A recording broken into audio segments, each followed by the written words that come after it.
पति कैसा होना चाहिए? रावण जैसा जो मंदोदरी के होते हुए दूसरों की स्त्री उठाए, या फिर राम जैसा जो पत्नी के लिए रावण से लड़ जाए? पति कैसा चाहिए आपको, रावण जैसा या राम जैसा? जो लोग कहते हैं काल्पनिक है राम, तो राम जी यदि तुम्हारे लिए कल्पना है तो भैया राम जैसे पति की कल्पना कौन स्त्री नहीं करती? हाँ, तुम अपनी पत्नी से पूछ लो कि उनको रावण जैसा चाहिए कि राम जैसा पति चाहिए, तुम्हारी पत्नी ही बता देगी। राम जी ने एक विवाह किया है, और कौन स्त्री है जो चाहती है कि मेरा पति 2 विवाह कर ले और 4 विवाह कर ले? आप में से कोई स्त्री चाहेगी कि मेरा पति 2 पत्नियां रखे या 4 पत्नियां रखे या 10 रखे? मैया, आप चाहती हो कि आपका पति 2 रखे? 1 रखे ना सिर्फ आपको? तो राम जी में वो खासे, तो राम जी जैसे तुम बन जाओ ना साहब, तो हम तो तुम्हारी भी पूजा करने लग जाएं। जो राम जी पर उंगलियां उठाते हैं, एक बार उनसे पूछ लिया करो कि राम जी में बुराई क्या है, और अच्छाई यदि है तो आप अपने अंदर वो अच्छाइयां उतार लो, इसमें नुकसान क्या है? भाई कैसा होना चाहिए? भरत जैसा, राम जैसा। एक अच्छा भाई बनकर दिखाया राम ने, एक अच्छा बेटा बनकर दिखाया राम ने, एक अच्छा पति बनकर दिखाया राम ने, एक अच्छा राजा बनकर दिखाया राम ने। समाज को आईना दिखाने के लिए ना हमारे राम अवतार लिए हैं। अब ये मूर्ख लोग राम को समझ ना पाए, राम पर उंगलियां उठाए, सुपड़ा साफ हो गया। राम को हल्के में ले लिया नेताओं ने, हाँ या ना? राम को हल्के में ले लिया। राम को गंभीरता से लिए होते तो राम के आदर्शों पर चल रहे होते, और राम के आदर्शों पर चल रहे होते तो इनकी राजनीति भी बुलंदियों को छू रही होती। राजनीति कैसी होती है, राजनीति सीखना है तो मोदी जी ही सिखा सकते हैं।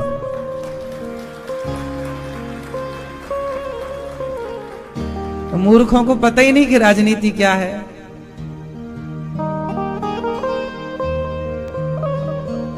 राम की शरण में रहकर राजनीति करना है, राम के आश्रित रहकर नीतियों पर चलना है। राम से विरोध करके आप कौन सी राजनीति करेंगे? राम की शरण में रहकर के राजनीति कीजिए। हम राम के हैं, हम राम के आदर्शों पर चलने वाले हैं, फिर आप श्रेष्ठ राजनेता बन पाएंगे, हाँ या ना? इसलिए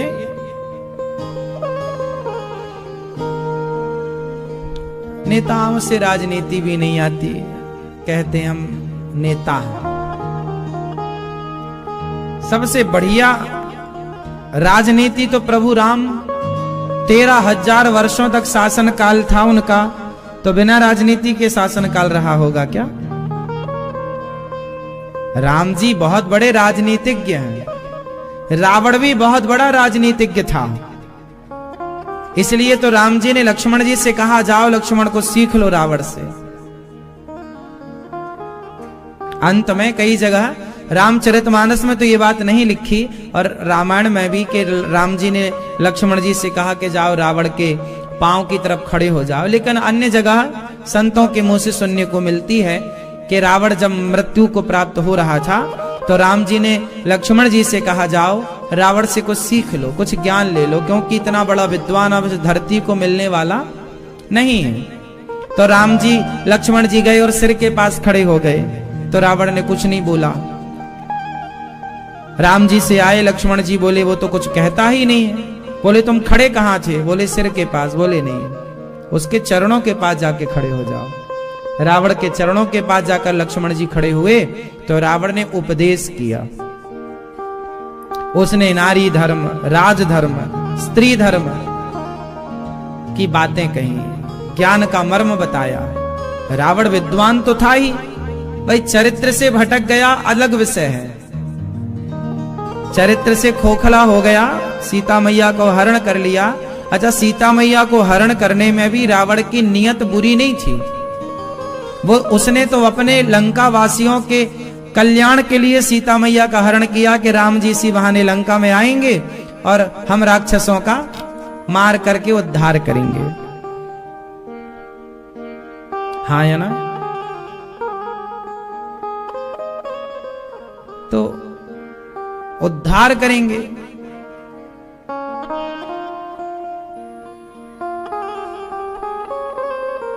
राम जी सीता मैया का हरण रावण ने कोई गलत नियत से नहीं किया था कि मैं पत्नी बनाकर रखूंगा सीता को, ऐसा कोई भाव नहीं था रावण का। रावण को कहा जरूर जाता है कि चरित्रहीन था, ठीक था, रहा भी होगा, लेकिन सीता मां को लेकर उसके मन में कोई गलत भाव नहीं था, क्योंकि वो जानता था कि ये जगत जननी है। उसने सीता मैया का अपहरण केवल अपने लंका वासियों के कल्याण के लिए किया तो गलत ही था। सीता मैया को, किसी की भी स्त्री को उसकी मर्जी के खिलाफ उठाना गलत था, लेकिन उसने अपने कल्याण के लिए किया और कल्याण हुआ भी उसका कार्य तो सिद्ध हो गया, लेकिन समाज में उसका अपयश हुआ। अपयश भले हुआ, पर एक दृष्टि से रावण भी विद्वान था और उस विद्वान से राम जी ने लक्ष्मण जी को भेज करके ज्ञान लिया। तो ज्ञान रावण को बहुत सारा था, राजनीतिज्ञ था रावण, बहुत बड़ा ज्ञानी था रावण, त्रिकालज्ञ था रावण, तीनों कालों को जानता था। लेकिन वही है ना कि अति का अंत तो होता ही है, रावण का भी हुआ। तो भगवान कृष्ण का जन्म हुआ जहां पर, अब वहां हमें कृष्ण लला भी चाहिए, जैसे राम लला आए। और भगवान का जब जन्म हुआ, सारे ब्रज में उत्सव, शंकर जी दर्शन करने आए, दर्शन करके गए, तब पूतना मौसी आई। पूतना अपने आंचल में, अपने स्तनों में जहर भर करके लाती हैं। क्या लाती हैं? जहर। पूतना जहर ला रही हैं। जहर भगवान को पिलाने चली। मैया यशोदा कन्हैया को आंखों में काजल लगाकर पालने पर लिटाकर झूला झुला रही थी। कन्हैया पांव का अंगूठा पी रहे हैं और मैया काम में बिजी हो गई। तब तक पूतना मौसी आई, कन्हैया झूला झूल रहे हैं, मैया काम कर रही है। चुपके से पूतना मौसी आई, रूप बदल कर आई, बड़ी सुंदर बनकर आई, और माया से वो चाहे जब अदृश्य हो जाती, जब चाहे प्रकट हो जाती। तो पालकी के पास प्रकट हो गई, रूप सुंदर सा बना लिया, और प्रभु को जब देखा तो भगवान समझ गए कि ये मौसी पूतना है। भगवान ने तो आंखें बंद कर ली पूतना को देखते ही। किसी ने भगवान से पूछा कि प्रभु आपने पूतना को क्यों नहीं देखा, आंखें क्यों बंद कर ली? भगवान बोले, पूतना अपना रूप बदल कर आई है, माया का रूप बना कर लाई है। पूतना है मायावती और भगवान है मायापति। मायापति के सामने भला मायावती कैसे चलेगी? इसलिए तुम्हारी माया नष्ट हो जाएगी। इसलिए भगवान ने पूतना को देखते ही नेत्र मूंद लिए, और भगवान श्री कृष्ण ने देखा भी नहीं। मानो भगवान कहना ये भी चाहते हैं कि पूतना अपने स्तनों में जहर लगाकर लाई है। भीतर से तो बड़ा गंदगी है उसके अंदर, बाहर से बड़ी सुंदर बनकर आई। अच्छा, पूतना बहुत सुंदर थी, बाहर से तो इतनी सुंदर बन के आई है मानो लक्ष्मी जी आ गई हो। बाहर से बड़ी सुंदर है, पर भीतर से ना छल कपट भरा है, मारने ही आई है। कुछ लोग बाहर से बहुत अच्छे होते हैं, भीतर से बहुत छल कपट भरा होता है। ऐसे लोग खतरनाक होते हैं। जो बाहर से अच्छे हैं, भीतर से बुरे हैं, बहुत खतरनाक है। लोग कैसे होने चाहिए? लोग ऐसे होने चाहिए कि बाहर से भले बुरे हों, भीतर के अच्छे होने चाहिए। मन निर्मल होना चाहिए, मन में कपट ईर्ष्या द्वेष छल कपट नहीं होना चाहिए। मन पवित्र हो, मन निर्मल हो। पूतना मौसी बड़े प्रेम से भगवान को उठाती हैं, पूतना जहर पिलाती हैं, भगवान थोड़ा दूध पिए, थोड़ा जहर पिए। अब पूतना का दूध भी खत्म, जहर भी खत्म। भगवान बोले प्राण पी लेते हैं। प्राण पीने लगे, पूतना चिल्लाई बालक छोड़ दो छोड़ दो छोड़ दो। भगवान बोले मौसी जी हम जल्दी से पकड़ते नहीं हैं, और पकड़ लें तो फिर कभी। पूतना के प्राणों का पान भगवान ने किया। पूतना धड़ाम से उड़कर भागी, भगवान ने प्राण पिए, धड़ाम से गिरी। नंद बाबा कंस का कर चुका कर लौटे। पूतना के शरीर को काट कर चिताओं में जलाया, एक दिव्य गंध निकल पड़ी। अहो वकीयम स्तनकालिकूटम जिघांसया पाययदाप्य साध्वी लेभे गतिम धात्रिचितां ततोऽन्यं तं वा दयालुं शरणं व्रजेम। बड़े आश्चर्य की बात है कि पूतना भगवान को मारने आई, पर भगवान ने पूतना को तार दिया। न जाने कौन से गुण पर दया निधि रीझ जाते हैं, यही सदग्रंथ कहते हैं, यही हरि भक्त गाते हैं। पूतना भगवान की कृपा को प्राप्त करती है और पूतना का उद्धार हो जाता है। शकटासुर आया भगवान को मारने, छकड़े पर आकर बैठा, भगवान ने शकटासुर को मारा। तृणावर्त आया, तृणावर्त को मारा।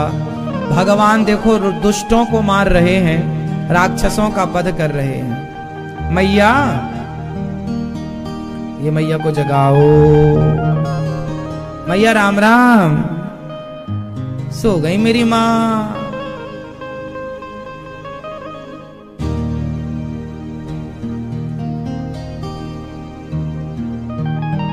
पूतना पर कृपा हुई, शकटासुर पर कृपा हुई, तृणावर्त पर कृपा हुई कि भगवान श्री कृष्ण ने नाम, मैया भगवान का नामकरण करा रही हैं। गर्गाचार्य जी आए। गर्गः पुरोहितो राजन यदूनाम सुमहातपाः ब्रजम जगाम नंदस्य वसुदेव प्रचोदितः। गर्गाचार्य जी भगवान के कुल गुरु हैं, और गर्गाचार्य जी आए और मैया यशोदा बोली बाबा हमारे छोरा को नाम बताओ का रखें। गर्गाचार्य जी बोले मैया तुम या को नामकरण हमसे कराओगी तो कंस सावधान है जाएगो, क्योंकि हम तो वसुदेव जी के कुल गुरु हैं। अच्छा चुपके से रख दो बाबा। हाँ हाँ ठीक है, गौशाला में ले आना, कल गाय के गोबर से लीप कर दीपक जलाकर और भगवान का सुंदर सा नामकरण संस्कार कराया गया। नामकरण संस्कार जब हुआ तो अद्भुत भगवान का संस्कार हुआ। भगवान का संस्कार जब हुआ बड़ा सुंदर था।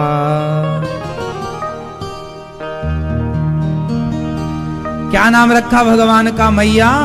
नाम क्या? अयम ही रोहिणी पुत्रो रमयन सुहृदयो गुणै आख्यायास्ते राम इति बलाधिक्याद् बलम विदुः। ये जो रोहिणी पुत्र है ना, ये इनका नाम होगा राम, पर बल अधिक होने से लोग कहेंगे बलराम। ये बलराम जी। और ये इसका नाम होगा मैया, ये जो तुम्हारा छोरा है इनका नाम होगा शुक्लो रक्तस्तथा पीत इदानीं कृष्णतां गतः। इनका नाम होगा कृष्ण। कर्ष्यति कृष्णः, जो सबके मन को चुरा लें, सबके चित्त को चुरा लें, उनका नाम है कृष्ण। भगवान का नाम है चित्त चोर। भगवान किसकी चोरी करते हैं मैया? मैया भगवान किसकी चोरी करते हैं? हा? किसकी मैया? ओ जम्हाई लेने वाली मैया, भगवान किसकी चोरी करते हैं बताओ? चित्त की। क्या चुराते हैं भगवान? चित्त चोर है। चित्त मतलब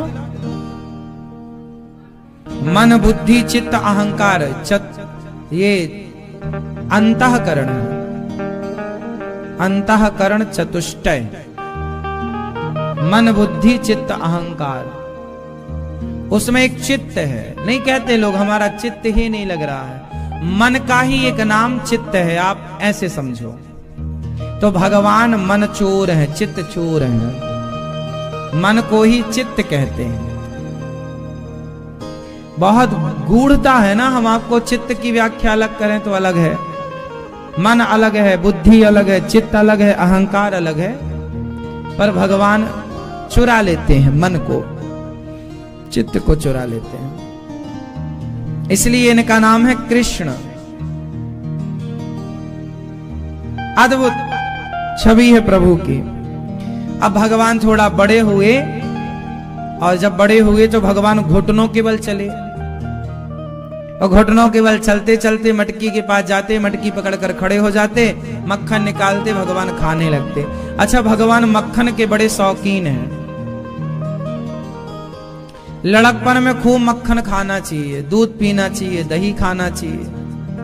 आजकल लोग नहीं खाते पीते, दही नहीं खाते, मक्खन नहीं खाते, छोटे छोटे बच्चे। खूब घी खाना चाहिए, बच्चों को खूब घी पिलाओ, घी खवाओ, बढ़िया मेहनत, बच्चे खेलें खाएं खूब, क्योंकि लड़कपन का खाया ना जवानी बुढ़ापे तक चलता है, समझो आप। लड़कपन यदि कमजोर पड़ा तो जवानी और बुढ़ापा दोनों कमजोर पड़ेंगे। इसलिए लड़कपन में बच्चे खूब खाएं तो अच्छा है, और खूब खेलें, खूब भागें। बच्चे ऊधमी होते हैं, और ये बहुत अच्छी बात है, जो बच्चे ऊधमी हैं बहुत अच्छे होते हैं। वो ऊधमी बच्चे अच्छे होते हैं, एक्टिव होते हैं वो। अब बच्चे कुछ लोग ऊधम नहीं करते, बैठे हैं चुपचाप,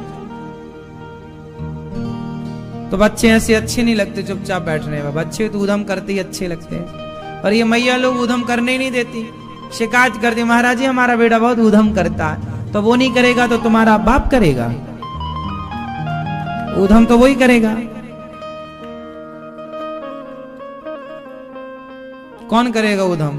अब तुम्हारे बाप की ऊधम करने की उम्र है कि तुम्हारी ऊधम करने की उम्र है? ऊधम तो बच्चे करेंगे, शरारत तो बच्चे करेंगे, तो उनको करने दो, और जितना उनको खेलने दो, खेलने, बच्चों को खेलने देना जरूरी है। बच्चे ज्यादा खेलें, आजकल स्पेस नहीं रहा बच्चों को खेलने के लिए। अब घर छोटा सा, कितना खेलेंगे? हम लोग पूरे गांव में खेलने जाते थे, पूरा गांव खेलते थे, सबके घर में घुस घुस के खेलते थे, पूरे गांव की परिक्रमा लगाती रहती दिन भर। हमारा गांव बड़ा, पहले के बच्चे गांव में पूरे मोहल्ले में खेलते थे, घर भी अच्छे बड़े, आंगन बहुत बड़ा होता था पहले का। पहले तो जितना आंगन था उतने के आज घर हैं। अब इतना बड़ा आंगन था, खेलते रहो, पूरा गांव में हम लोग खेलते थे। आजकल के बच्चे खेलते ही नहीं है।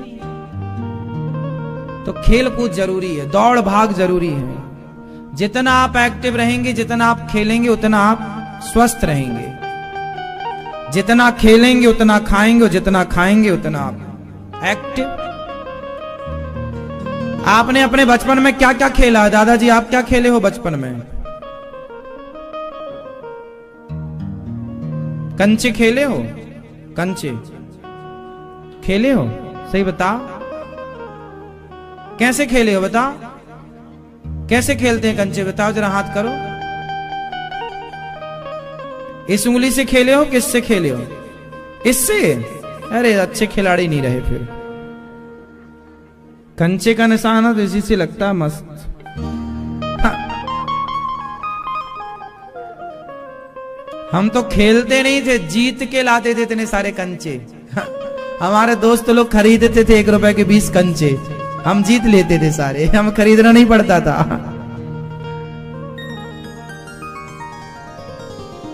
गिल्ली खेलते, गिल्ली डंडा खेले, गिल्ली खूब।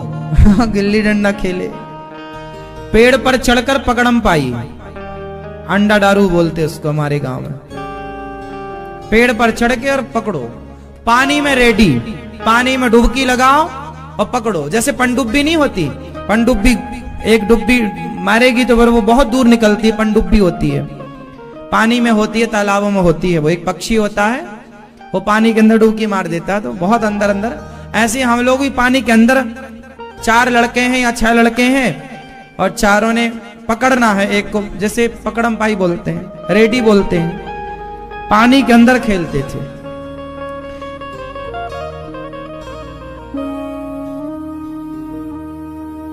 मार गेंद खेलते थे। मार गेंद जानते हो?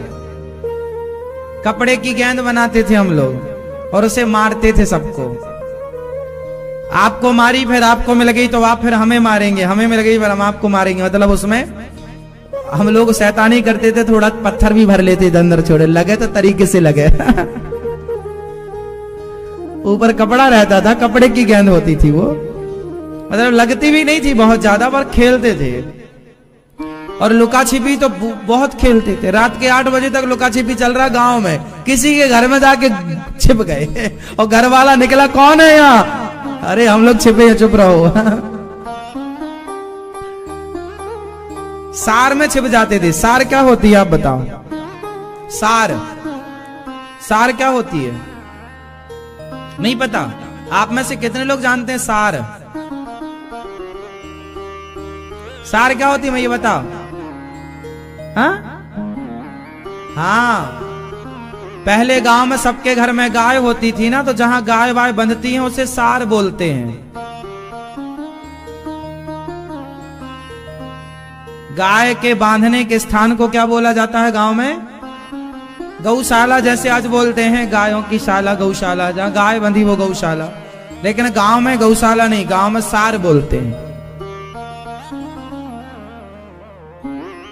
सार में छिप जाओ। बहुत सारे खेल थे। तो आप सबको भी, बच्चों को 8 घंटा पढ़ना चाहिए, 8 घंटा सोना चाहिए और 8 घंटा खेलना चाहिए। 8 दिया हो गया 24। 8 घंटे पढ़ो, जरूरत से ज्यादा पढ़ना भी नहीं है। पढ़ाई को फ्रेश करने के लिए, अपने आप को एनर्जी से भरने के लिए खेलना पड़ता है। इसलिए बच्चों को खेलना भी चाहिए, हाँ या ना? जितना बच्चा खेलेगा उतना अधिक एक्टिव रहेगा, उतना अधिक स्वस्थ रहेगा, बीमारियों से बचेगा।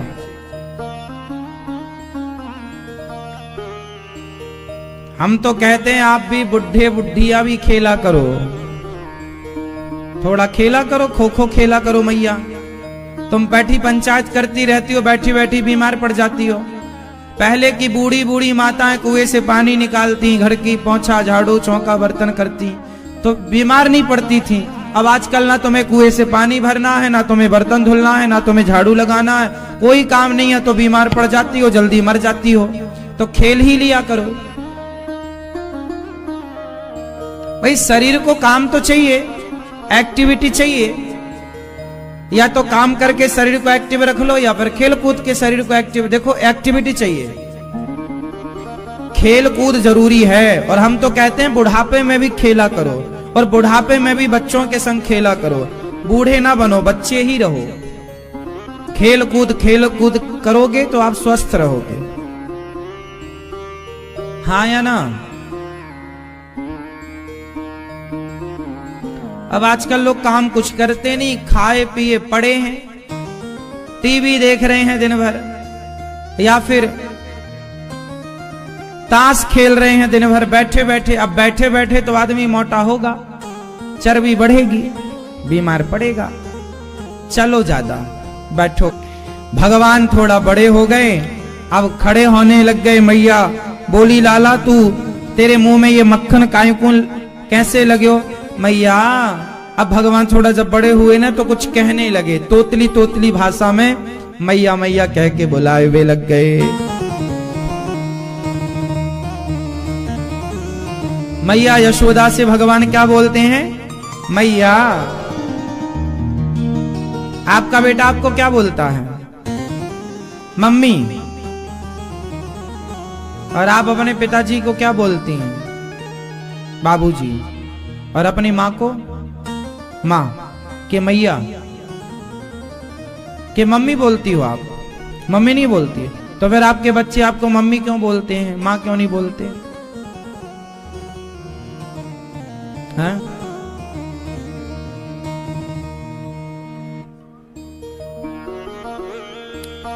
मम्मी बोलना गलत है, पापा बोलना गलत है, मैया पिताजी बोलना सही है, माँ बाबूजी बोलना सही है, आई बाबा बोलना सही है, मम्मी पापा बोलना गलत है। जो गलत सुन लिया, जो गलत बोला, उसे सुधार करना है। पापा का मतलब होता है पाप, मम्मी का मतलब होता है मरा हुआ। मम्मी मतलब मरी हुई। मम्मी बॉडी को तेल में डुबा के रखते, प्रोसेस खराब ना हो बॉडी, उसे मम्मी कहते हैं। का मतलब होता है पाप। अब ये तुम्हारा बाप है कि पाप है, आप कंफर्म करो। पापा का मतलब होता है पाप। तो अब पाप पाप काय को बोलते हो अपने बाप को?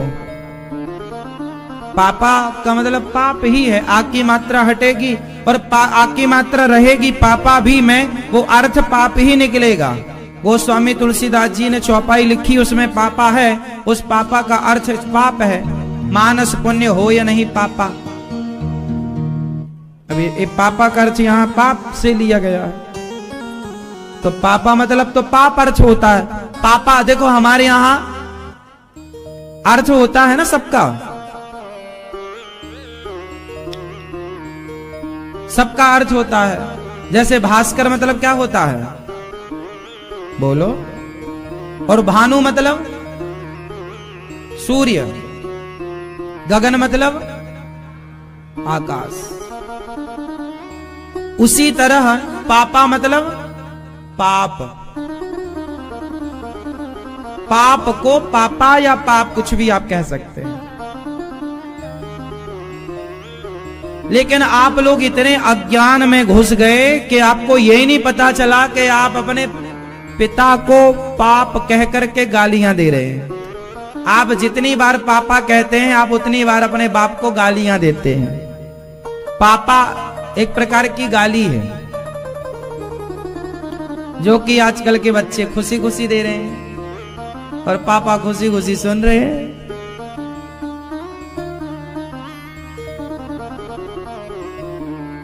पिताजी सही है। राम जी क्या बोलते हैं दशरथ जी को? पिताजी। और राम जी क्या बोलते हैं अपनी मां को? माताजी। और कन्हैया क्या बोलते हैं अपनी मां को? मैया। और पिता को? बाबा। मैया बाबा, मैया बाबा। ये तो सही है। तो आप लोग भी सुधार करवा लो अपना बच्चों से। बेटा हमें मां बोला करो, मम्मी ना बोला करो, पिताजी बोला करो, पापा ना बोला करो, है ना? आप क्या बोलते हैं? मम्मी, मां। और पापा? पापा बोलते हो? पापा तो गाली देना होता है। अब क्या बोलेंगे? अब पापा बोलेंगे। हाँ? पिताजी बोलो, बाबा बोलो। मैया, आपके पिताजी हैं? क्या बोलती हो? पापा? गाली देती हो रोज? पापा कहीं का पाप।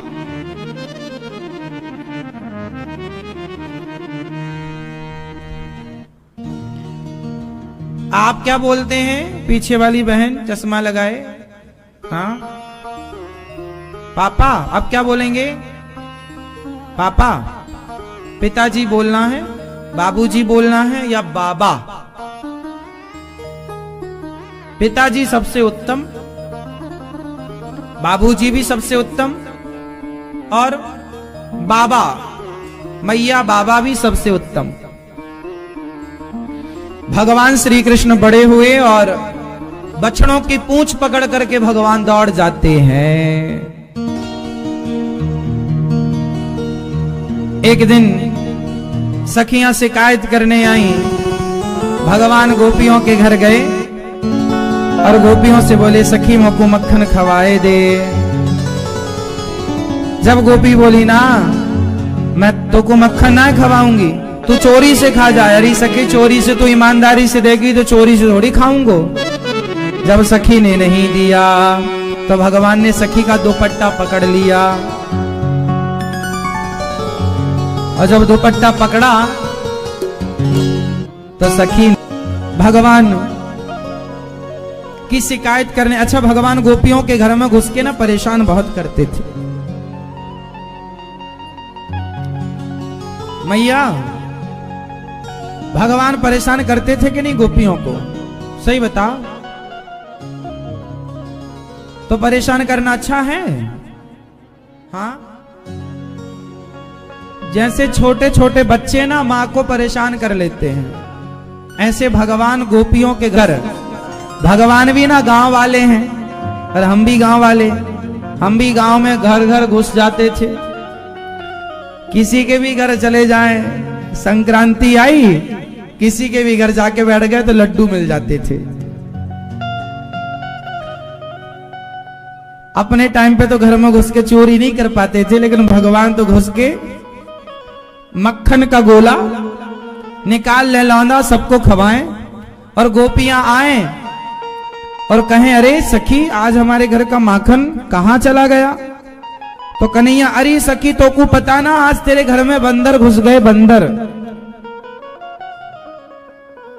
कन्हैया ही गवाही दें, बंदर। एक सखी बोली ना सखी बंदर ना घुसे, याई नंद को छोरा याई बंदर बन के घुसो, और याई ने सवेरो माखन खायो है। सखियां बोली चौरे लाला तेरे घर में इतनो माखन होए, तेरे बाप के घर में, तू चोरी से माखन काहे को खावे? भगवान बोले सखी तू मुझको चोर कहे, तेने मुझको चोरी करते देखी है?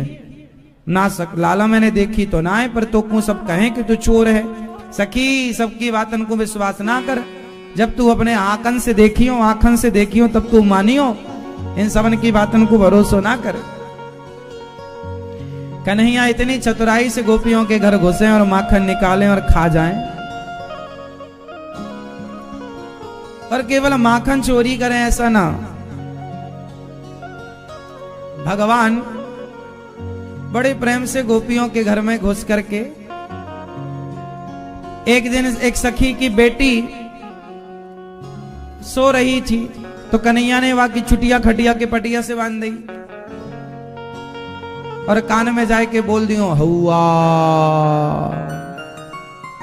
अब बिटिया भागी, मैया ओ मैया। जब भागी तो वाकी चुटिया पटिया में कस गई, तो वाकू लगा कि हौआ ने पकड़ लियो। अरे मैया पकड़ लियो। हौआ ने जोर लगाई, बेचारी डर के मारे तो गंजी है गई आधी चोटी पटिया में, आधी चोटी खोपड़ी में। छोरी को लेके आई सखी, मैया देख मेरी छोरी के सारे बाल या दाढ़ी के ने तेरे लाला ने उखाड़ दिए। मैया बोली मेरे लाला को और कछु काम ना है, तेरे छोरी के बाल उखाड़े को। अरे मैया याने आकी चुटिया पटिया से बांध दी, जोर लगाई याने डर के मारे तो याकी चुटिया आधी उखड़ गई, गंजी है गई। अब बता मेरी छोरी से ब्याह कौन करेगो? कन्हैया पीछे से इशारा करके बोले तू चिंता काहे को करे, हम बैठे हैं सवन के खसम, चिंता काहे को करे, हम करेंगे ब्याह।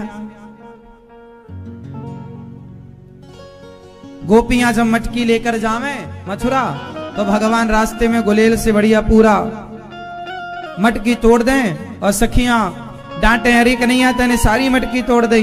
सारी सखियां मटकी फेंक कर चली जाए, फूटी मटकी क्या, माखन आधो गिर जाए पर कुछ मटकी में तो रह ही जाए, तो भगवान जाएं और वो मटकी से मक्खन खाएं। ऐसे भगवान चोरी करते हैं खाने पीने की वस्तुओं की, और माखन खाते हैं भगवान। और माखन तो खाना ही चाहिए, माखन खाने वाला मस्त होता है। इसलिए माखन शुद्ध ताजा। आजकल तो बटर बटर खाते हैं लोग बाजार के, कितना शुद्ध है, कितनी कौन गारंटी लेगा कि सब चीजें बाजार का मक्खन साफ है, शुद्ध है, अच्छा है, कौन गारंटी लेगा। इसलिए घर में गैया रखा करो आप लोग। आप लोगों का मन नहीं करता मक्खन वक्खन खाने का, मिलते ही नहीं है तो क्या।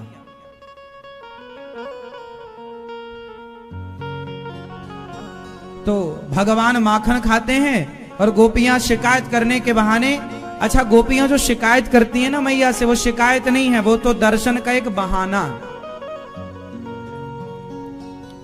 सारी सखियां आई, मैया ओ यशोदा, हाँ सखी काहे गो, आज तेरे लाला की शिकायत करवे की ताई आई है। का क्यों हमारे लाला ने, अरे का ना क्यों यो बता। अब एक सखी बताए वे लगे, अरे मैया एक दिन सवेरे 3 बजे की बात है, मेरे पति सवेरे 3 बजे 3:30 4 बजे लघु शंका की ताई उठे। तो जैसे ही वो उठे तो वो नींद में थे, खटपट की आवाज आई, तो मोकू लगा कि कन्हैया चोरी करवे क्यों ताई आयो है। तो मैंने अपने पति को, मैं भी नींद में, मेरे पति भी नींद में, तो मैंने अपने पति को कन्हैया समझ के बांध दियो मैंने, पति भी नींद में लघु शंका करके लौट रहे थे, मैंने पकड़ लिया, कन्हैया पकड़ लिया और पति को ही बांध दिया। और बांध करके मैं बोली कि राधारी के सवेरे तेरी मैया से बताऊंगी। और मैं जाके बिस्तर पर सोई, तो मैं तो नींद में थी, सो गई। मेरे पति भी नींद में थे, तो वो बंधे बंधे सोए, पर जब सवेरे जागे तो बंधा पाया। उन्हें कुछ याद आया, किसने बांधा।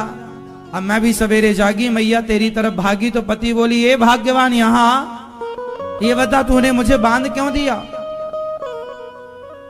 पागल हो गई है, दिमाग खराब हो गया, नींद में ही बांध दिया। मैया मैं क्या बताऊं, तेरे कन्हैया ने इतना परेशान कर रखे हो है कि दारी को सपनों भी आई को आवे, और जागूं पति मोको पति में पति नजर ना आवे, मोको तो पति में भी तेरो लाला ही नजर आवे। मतलब गोपियों की भक्ति इतनी उच्च कोटि की थी कि वो अपने भगवान कृष्ण का इस तरह से गोपियां चिंतन करती थी कि वो पति में भी कृष्ण का दर्शन करती थी। किसका दर्शन, पति में भी परमेश्वर का दर्शन। एक सखी बोली, मैया तेरे लाला ने तो गजब कर दी। क्या क्यों, गोपियां बोली, वत्सान मुंचन कुजिद समय, क्रौंस संजात हासा, स्तेयम स्वादवत्यथ दधिपया, कल्पितै स्तेयो गई। छोटे छोटे बछड़ों को खूंटे से खोल देते रो कन्हैया, सारो दूध जाकर के बछड़ों पी जाएं और कछु बचे ना। एक सखी बोली, मैया तेरे लाला ने गजब कर दियो, हम यहाँ पे गुस्सा करें तो हमें देख के ही करके हंस दे, मटकियां तोड़ दे, सारा मक्खन बिखराए। मैया तेरे लाला तंग बहुत करे। तो मैया बोली, अच्छा ठीक है, तुम सब यहाँ की शिकायत करो, तो मैं यहाँ एक काम करूं कि मैं अपने छोरा को लेके या गांव छोड़ के दूसरे गांव चली जाऊं। तुम सब चैन से रह तो पाओ, कम से कम हमारो छोरा बहुत परेशान करे। हम अपने गांव इस स्थान को छोड़कर दूसरी जगह चली जाएंगी। सारी सखियां तो मानो बेहोश हो गई सुनते ही कि मैया हमें छोड़कर चली जाएगी। चरणों में गिर पड़ी, मैया हमें छोड़ के मत जाइयो मैया। अरे तो तुम सब शिकायत तो करो। अरे मैया क्या करें, सच्ची तो बात यो है कि तेरे लाला को जब ना देखे ना तो जी ना भरे, चैन ना मिले, ना जाने कौन सी उत्कंठा तेरे लाला में कौन सी मोहिनी है। हम शिकायत ना करें मैया, हम तो बड़ो भाग्य माने, जैसे घर को माखन यो कन्हैया खा जाए, वो घर की वो सखी बड़ो भाग्य माने कि आज ठाकुर हमारे घर आए के हमारो मक्खन को भोग आने लगायो है और हम सबन की भक्ति को याने सार्थक कर दिया।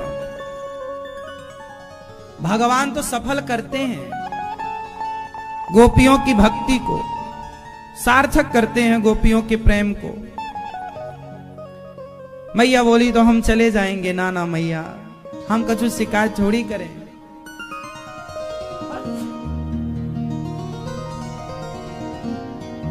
ये तो शिकायत नहीं है, ये तो भगवान को, प्रभु को देखने के लिए गोपियां ना इकट्ठी होकर शिकायत के बहाने जाती हैं और लाला को जी भर के देखती हैं। अरे भगवान की शिकायत कौन करेगा? देखो एक बात बताएं, छोटे छोटे बच्चों की शिकायत नहीं करनी चाहिए।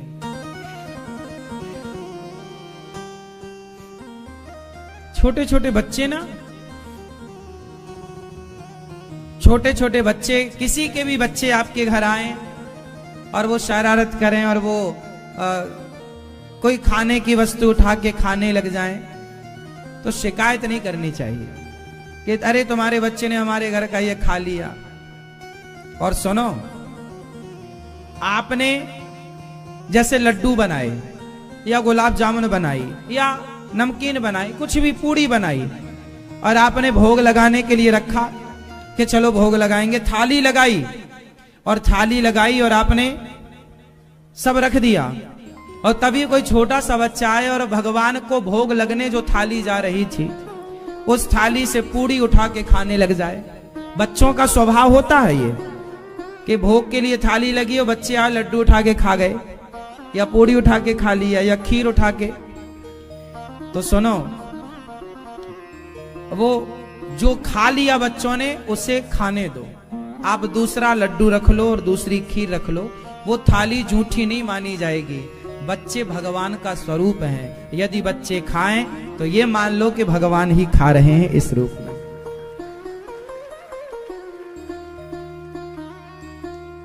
छोटे छोटे बच्चे ना भगवत तुल्य ही होते, बच्चों के खाने से थाली झूठी नहीं होती।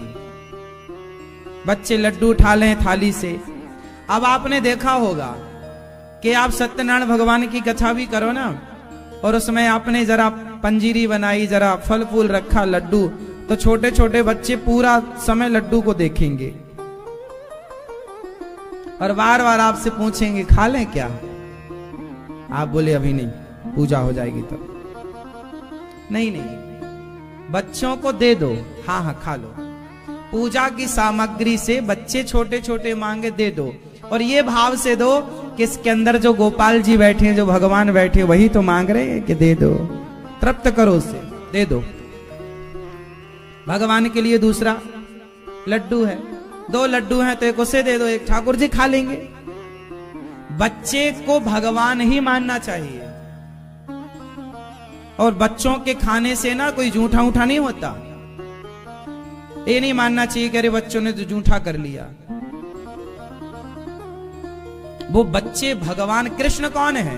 गोपियां सत्यनारायण भगवान की कथा सुनती हैं तो भगवान जाके भगवान को चौकी से नीचे बिठा देते, खुद बैठ जाए, अरे सखी मैं ही तो भगवान हूं, चल पंजीरी खबा।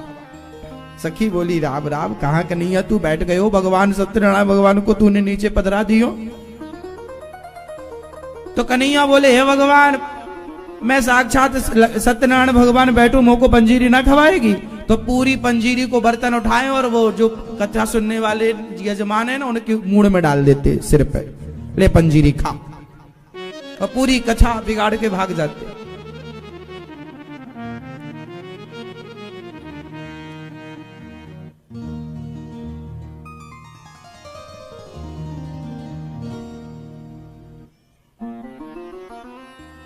तो भगवान बाल रूप हैं और लीला कर रहे हैं।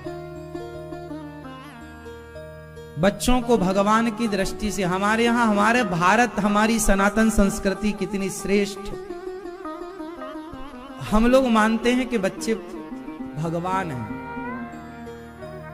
हम लोग मानते हैं कि मां भगवान है,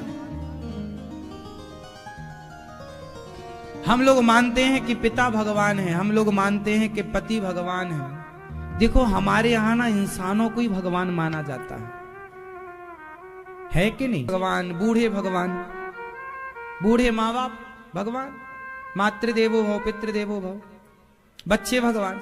मतलब हमारे यहां ना पत्थर की पूजा बाद में है, पहले नर में नारायण का दर्शन है। जो नर में नारायण का दर्शन कर लेगा, जो चैतन्य में दर्शन कर लेगा, वो जड़ वस्तु में भी भगवान को देख सकता है। तो हमारे यहां पहले मां को भगवान, फिर मंदिर में भगवान, पहले पति को भगवान, फिर मंदिर में भगवान, पहले बच्चों को भगवान, फिर मंदिर में भगवान। लेकिन आज उल्टा है, आजकल पत्नियां पति को भगवान नहीं मानती। पत्नियां मतलब कुछ पत्नियां, सब नहीं। आप लोग तो मानती होंगी। भैया पति कौन है? राक्षस, भगवान।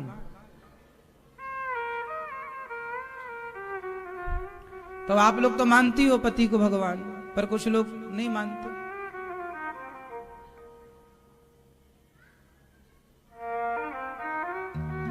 तो हमारे यहां मंदिर भगवान का बाद में, पति भगवान पहले, मां भगवान पहले, बच्चे भगवान। भगवान श्री कृष्ण बाल लीलाएं करते हैं और ग्वाल वालों के संग जाकर के मैया को बहुत खुशी देते हैं। अच्छा, भगवान कृष्ण ने इस तरह से नटखट लीलाएं नहीं की। राम जी गंभीर थे। मैया कौशल्या को इतना सुख नहीं मिला जितना सुख मैया यशोदा को मिला। मैया कौशल्या और मैया यशोदा, ये दोनों मैया भगवान की मैया हैं। कौशल्या मैया को इतना सुख नहीं मिला जितना राम जी कोई नटखट तो थे ही नहीं, गंभीर थे। उन्होंने बाल लीलाएं बहुत ज्यादा नहीं की। आपने राम जी की बाल लीलाएं ज्यादा नहीं सुनी होंगी कि उन्होंने चोरी की, मक्खन चुराया, ऐसे कुछ नहीं। हमारे श्याम सुंदर नटखट बहुत थे। इसलिए जब आपके बच्चे गंभीर हों तो उन्हें राम के रूप में देखना चाहिए, और शरारती हों तो कृष्ण के रूप में देखना चाहिए। तो भगवान श्री कृष्ण ने एक दिन मिट्टी खाई। मैया बोली, चौरे लाला तने माटी खाई है? ना मैया। मुंह खोल। इतना सा मुंह खोला, इतने से मुंह में इतना बड़ा ब्रह्मांड दिखाई पड़ गया, पूरी दुनिया दिखाई, इतने से मुंह। मैया घबराई, भगवान ने मुंह बंद कर लिया। मैया को दिखाना उद्देश्य नहीं था। कृष्ण भगवान हैं, वो लीला कर रहे हैं, इतने से वो मक्खन चुरा रहे हैं, तो आपको कहीं ये ना लगे कि ये कैसा भगवान चोरी करता है। इसलिए भगवान ने मुंह खोलकर ब्रह्मांड दिखाया। तो मैया को नहीं, हमें और आपको दिखाया कि दुनिया वालों, तुम ये ना समझना कि हम सामान्य बालक, भगवान ही ये लीला करने के लिए आए हैं। इतने से मुंह में पूरा ब्रह्मांड कौन दिखा सकता है? कोई इंसान दिखा सकता है? ये भगवान ही कर सकते हैं, दिखाया। मैया यशोदा ने कौन सा पुण्य किया है कि कृष्ण पुत्र बने? परीक्षित ने पूछा।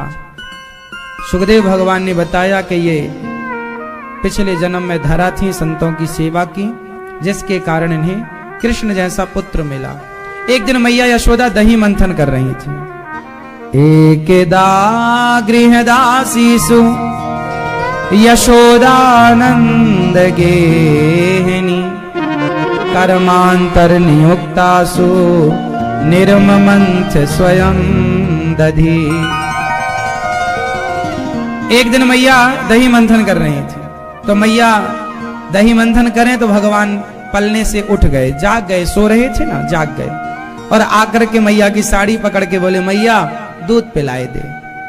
मैया बोली, तेरे लिए ताजा मक्खन निकाल रही हूं, मक्खन खवाओ ना, मुझको तो दूध पीना है। मैया नहीं मानी। मैया फिर भी दही मंथन कर रही है, मथानी चला रही है। तो भगवान ने मथानी पकड़ ली। अब जब मथानी पकड़ ली और मैया मथानी चलाएगी तो कन्हैया की उंगली नहीं टूट जाएंगी।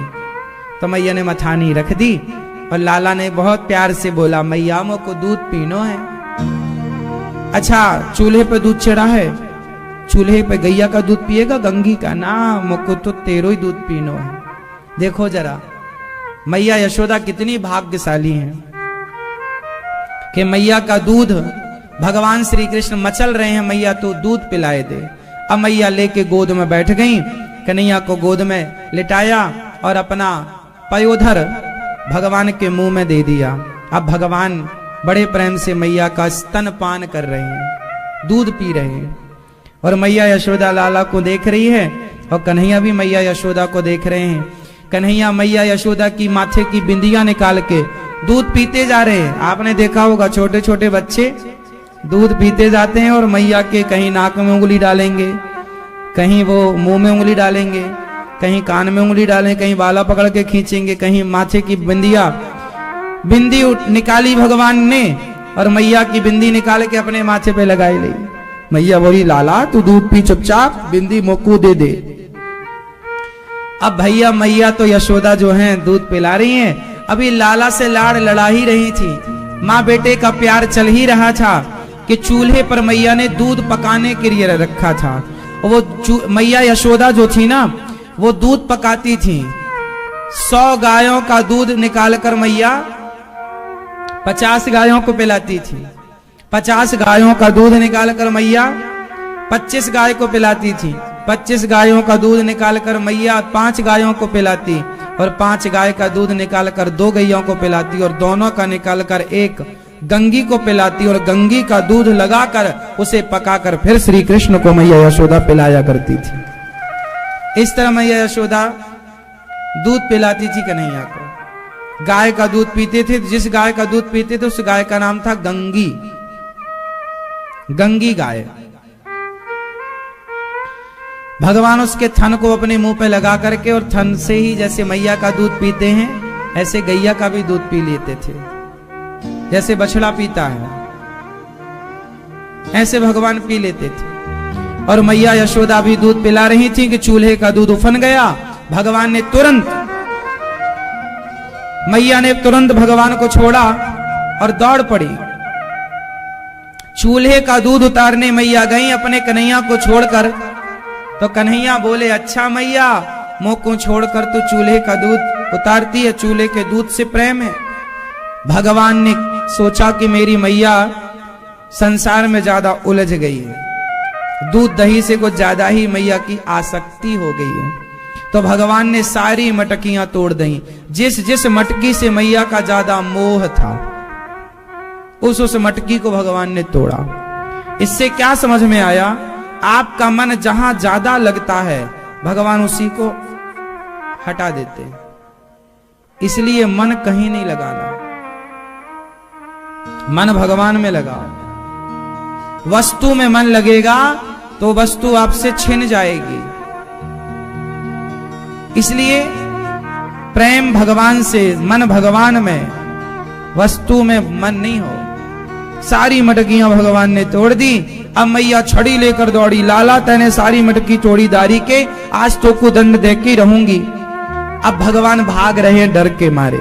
अब विचार करो कि जो भगवान 2 पग भूमि में दुनिया नापते हो, 3 पग भूमि में राजा बलि के यहाँ 2 पग में ही सब नाप लिए, वो भागेंगे तो मैया पकड़ पाएगी क्या? पर मैया पकड़ने के संकल्प से जब दौड़ी और जब मैया दौड़ रही है और भगवान भाग रहे हैं तो मैया ने सोचा पकड़ के ही रहूंगी।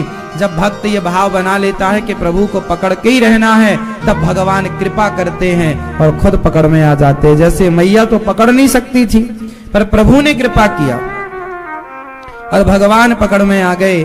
कृपा, जब भगवान पकड़ में आएंगे तो कृपा के बल पर, कोई हमारी भक्ति का बल नहीं है, कोई हमारा बल नहीं कि हम भगवान को पकड़ सके। कृपा भगवान करेंगे तो पकड़ में आएंगे। और भगवान ने कृपा की, मैया ने पकड़ लिया और भगवान श्री कृष्ण को बांधने लगी मैया।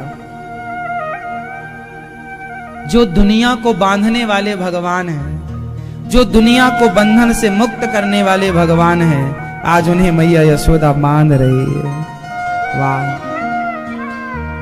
जो ब्रह्मा के बांधे नहीं बंधता, जो शिव के बांधे नहीं बंधता, आज वो मैया के बांधे बंध रहा है। देखो जरा, धन्य भगवान अद्भुत लीला करते हैं। बंध रहे हैं भगवान, मैया यशोदा बांध रही है, पर बांधने चली तो 2 अंगुल रस्सी कम पड़ गई। 2 अंगुल। अहमता और ममता, अभिमान। जब अभिमान होता है तो भगवान बंध नहीं पाते।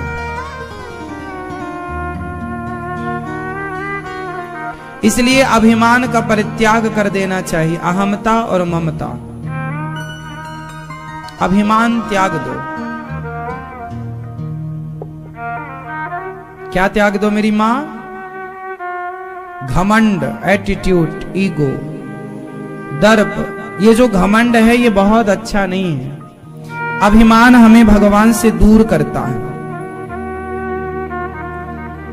अभिमान हमें भगवान से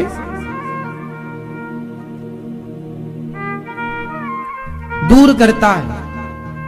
इसलिए हमें अभिमान का परित्याग कर देना चाहिए।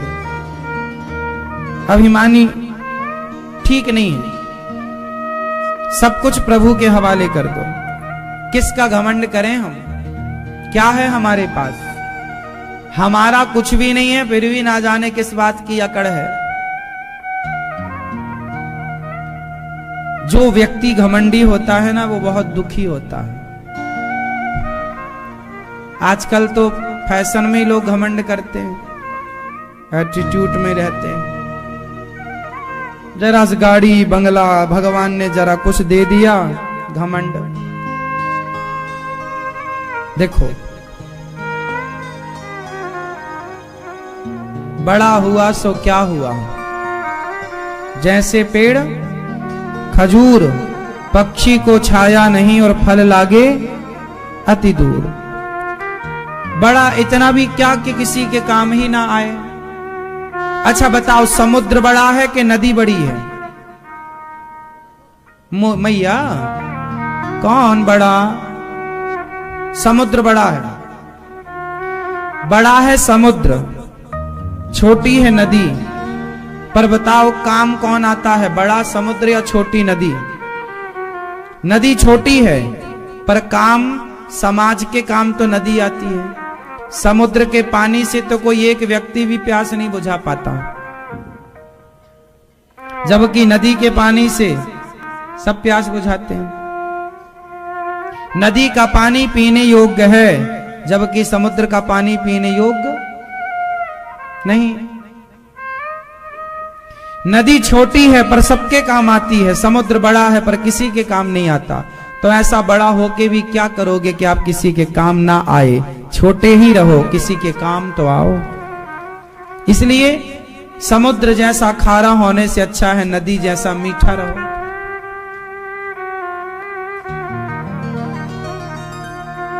छोटे रहो पर काम आओ। अभिमान बड़ा बनाता तो है आपको, बड़ा बन गए तो अभिमान आ गया, लेकिन वो अभिमान आपका नुकसान करेगा। रावण का नाश क्यों हुआ? क्योंकि रावण जरूरत से ज्यादा अभिमानी था।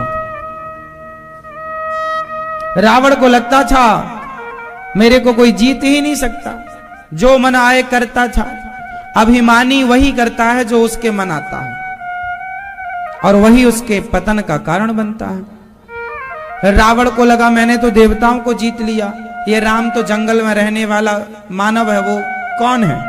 हल्के में ले लिया रावण ने राम को,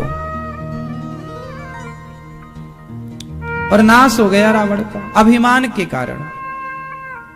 समाज में उन लोगों का नाश हो जाता है जो जरूरत से ज्यादा अभिमानी होते हैं। इसलिए अभिमान नहीं, ईश्वर ने जो दिया है उसे अभिमान से स्वीकार नहीं करो, उसे भगवान की कृपा मानकर स्वीकार करो कि जो है वो कृपा है ईश्वर की, हम पर बहुत बड़ी कृपा है। अच्छा एक बात बताओ, आप किसी को 2 रोटी दे रहे हैं तो आप अभिमान करें, अरे मैंने तो तेरे को पेट भर खिलाया, मैंने तो तुझे ये दिया ना। इस अभिमान में ना रहो कि आपने किसी को दिया, बल्कि ये भाव बनाओ कि ईश्वर ने आपको 2 रोटियां देने के लायक बनाया है। ईश्वर ने आपको चुना है देने के लिए, ये ईश्वर की कृपा है। अभिमान ना। घमंड ना हो। मेरी मां, अभिमान से बचो। किस चीज का अभिमान है? आजकल ना लोग जरा सा पैसा पाते हैं तो अभिमानी हो जाते हैं। अरे जितना पैसा आपके पास हो उतने आपको नम्र होना चाहिए, सरल होना चाहिए। समाज में कौन लोग घमंड ज्यादा करते हैं? अच्छा बताओ। आपने कभी बनियों को अभिमान में देखा? कोई विशेष कोई व्यक्ति हो जो हो तो हो, बनियों के पास बहुत पैसा है पर फटा सा कुर्ता पहन के रहते हैं, दुकान में काम करते हैं। उनको देख के कोई कह नहीं सकता कि ये बहुत पैसे वाले हैं। बनिया आदमी बिल्कुल सामान्य रहता है। पैसे को पचाने की शक्ति केवल बनिया के पास है। बनिया के अतिरिक्त किसी के भी पास पैसा आया तो वो उफान मारता है, क्योंकि पैसे पचाने की क्षमता नहीं है सबके पास। जैसे ज्ञान को पचाने की क्षमता केवल ब्राह्मण के पास है। समाज में और किसी के पास ज्ञान आएगा तो वो सबके पास बैठ के अपना ज्ञान बघारेगा और वो यही कहेगा कि तुम तो बेवकूफ हो, देखो हम कितना जानते हैं। किसी के पास जरा सा ज्ञान आ जाए तो वो ज्ञान वो आपको जीने नहीं देगा। वो कहेगा हम ही ज्ञानी, तुम क्या था तुम्हें, जबकि है जरा सा। वो सूर्पनखा के पति का नाम याद कर लेगा तो वो सबको बताएगा जी हम तो बहुत बड़े ज्ञानी, हम तो सूर्पनखा के पति को जानते हैं।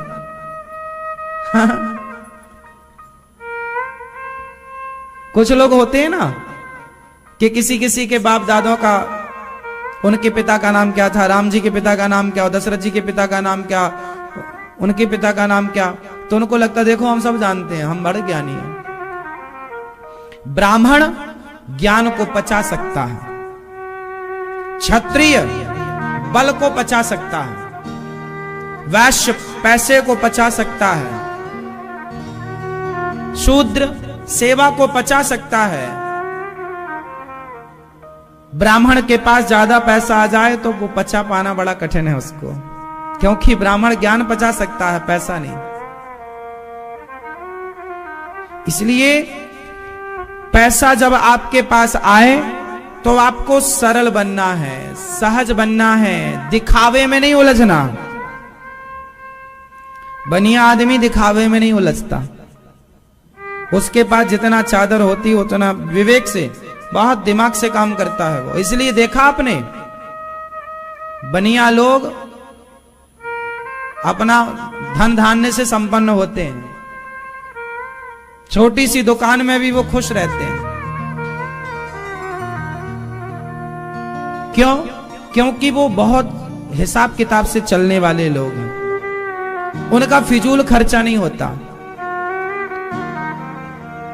आपको भी चाहिए कि आप भी पैसे भगवान दें तो गंभीर बनो, सरल बनो।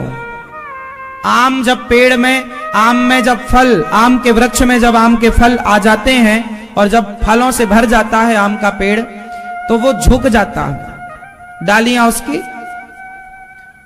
आंवले का पेड़ भी झुक जाता है, केले का पेड़ भी झुक जाता है। तो ईश्वर जितना आपको धन दें उतना आप झुकिए, उतने सरल बनिए, सहज बनिए। समाज को राम राम करना ना छोड़िए, समाज से मिलना जुलना ना छोड़िए। पैसा आ गया है साहब, ज्यादा गर्मी न रखिए। पैसा तो चंचल है, आज है कल रहेगा, इसकी गारंटी नहीं, पर हमारे आपके संबंध तो आज भी हैं कल भी रहेंगे। पैसों के चक्कर में संबंध नहीं बिगाड़ने चाहिए, रिश्ते नहीं बिगाड़ने चाहिए, हाँ या ना। और जिंदगी को रियल जीना चाहिए, दिखावे की जिंदगी ना हो। कुछ लोग क्या कहते हैं कि कुछ लोग ना बाहर से बड़ा बंगला है, बड़ी गाड़ी है, पर भीतर खाने को भरपेट रोटियां भी नहीं है। दिखावे की जिंदगी नहीं। आपने 50 लाख की गाड़ी खरीदी और आपके पास था 5 लाख और 45 लाख का लोन लिया आपने, ये बेवकूफी है या समझदारी है? अरे 50 लाख की गाड़ी लेने की जरूरत क्या थी? 10 लाख की भी गाड़ी आती है, 15 लाख की गाड़ी ले लेते और तुम्हें चलना ही कितना था? 25, 50, 100, 200 किलोमीटर चलना था। तो 15 लाख की गाड़ी से भी हम सबका बढ़िया आनंद से जीवन गुजरता है। लेकिन आप दिखावे में चले गए, अरे हमारे पास तो गाड़ी होनी चाहिए। जीवन दिखावे के हिसाब से ना हो, जीवन आवश्यकता के हिसाब से होना चाहिए। हमारी जरूरत कितनी है? यदि हमारी जरूरत 10,000 की, हमारी जरूरत 500 रुपए की साड़ी से पूरी हो रही है, तो हम 5,000 की साड़ी में क्यों पैसा बर्बाद करें? हमारी जरूरत जितनी है हम उतना कार्य करें। आजकल लोग जरूरतों के हिसाब से नहीं चल रहे हैं, दिखावे के हिसाब से। इतना बड़ा घर बनाएंगे, अरे घर छोटा चलेगा, बिजनेस बड़ा हो आपका, कारोबार बड़ा हो आपका, फिर घर बड़ा हो जाएगा, कोई बड़ी बात नहीं है। घर वर तो ठीक है, घर बड़ा हो अच्छी बात है, धीरे धीरे घर बने अच्छी बात है, पर कर्जा लेके 20 लाख रुपए का कर्जा लिया, चुकाया 40 लाख रुपए। ठीक है, बैंक लोन थोड़ा बहुत लेना भी चाहिए, ठीक भी है कि प्रॉपर्टी सेव हो जाती है उससे, लेकिन उतना ही पांव पसारो कि बाद में बैंक ये ना कहे कि हम तुम्हारा घर नीलाम कर देंगे। वो नीलामी, कुछ लोग गाड़ियां खरीद तो लेते हैं, बाद में बैंक उठा के ले जाती है, नीलाम कर देती है। घर बनवा लेते हैं कर्जा लेकर, नहीं चुका पाते, बैंक नीलाम कर। तो ये स्थितियां पैदा ना हो।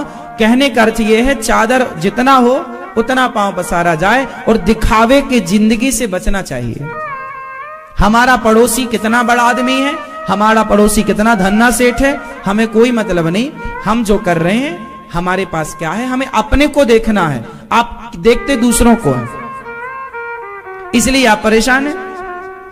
आपका दोस्त 50 लाख की गाड़ी लाया, तो आपको लगा चलो पापा का एक खेत बेच देते हैं, एक प्लॉट बेच देते हैं, हम भी गाड़ी ले आते हैं। अरे खेत बेचकर, प्लॉट बेचकर गाड़ी खरीदना, इससे बड़ी मूर्खता नहीं है।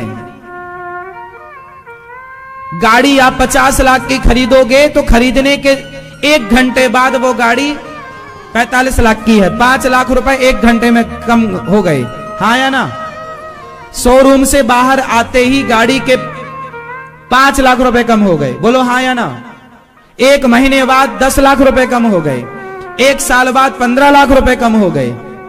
उस गाड़ी के पैसे कम होने हैं, और जो खेत तुमने बाप का बेच दिया, जो प्लॉट तुमने बाप का बेच दिया, वो हर घंटे उसकी कीमत बढ़नी है। तो प्लॉट बेचकर गाड़ी खरीदना, ये समझदारी कहां से है? इसलिए अपनी इच्छाओं पर लगाम लगाओ। प्रॉपर्टी ना बेचो, बाप की संपत्ति को बनाओ, उसे बिगाड़ो मत, हाँ या ना?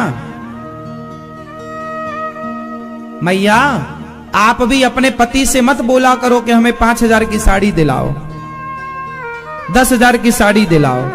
साड़ी 10,000 की पहनना समझदारी नहीं है। साड़ी तो 1,500 की पहन लो भाई। 10,000 की एक साड़ी से अच्छा है 2,000 की 5 साड़ी ले आओ, तो 5 कलर की हो जाएंगी, 5 फंक्शन के लिए हो जाएंगी, और वो 10,000 की तो एक फंक्शन के लिए हुई। दोबारा तुम पहनती भी नहीं हो फिर वो साड़ी दूसरी बार के, यार पहन के गए तो थे। वो पैसा जो है उसे बचाओ, बच्चों की पढ़ाई में लगाओ, अपने बिजनेस में लगाओ, अपने आपको सफलता में वो पैसे खर्च करो।